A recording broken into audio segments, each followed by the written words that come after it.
الله الرحمن الرحيم الحمد لله رب العالمين ثم الصلاة والسلام على أشرف الأنبياء والمرسلين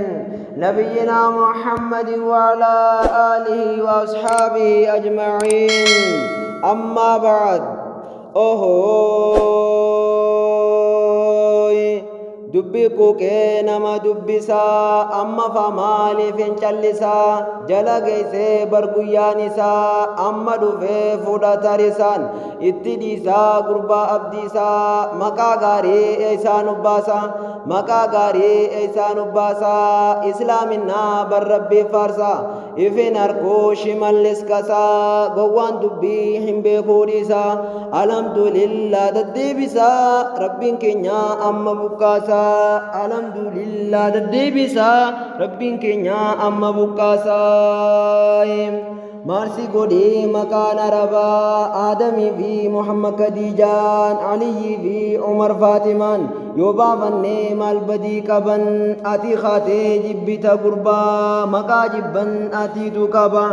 jibban sasaa maqaa kaasaa rabbiin keenya amma bukkaasaa jibban sasaa maqaa kaasaa rabbiin keenya amma bukkaasaa السلام عليكم اسجدي سلام تاتو أما غافدي أما تنام بربيندي دبي غربا سنين نميدي ديفا منا غدال جدي أما متا خول كبدي أما متا خول كبدي خنا بودا دام سلامدي دام سانكو خنا تينانسا ربين كنيا أما بكاسا دام سانكو خنا تينانسا ربين كنيا أما بكاسا dhaamsi rankoo akkana jetti jajjabaadhaa muslimni marti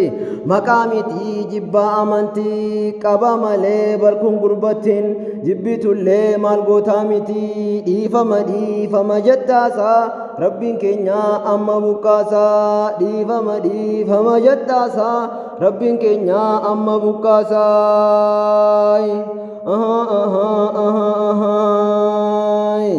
dhaamsa kankoo asii gabaabsee garuu dhiifamanii rarraase fuulduraaf ni dhufaan barreesse yoo rabbiin kan koonaaf mijjeesse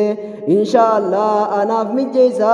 rabbiin keenya nurraa bukkaasaa inshaallah anaaf mijjeessa rabbiin keenya nurraa bukkaasaa rabbiin keenya nurraa bukkaasaa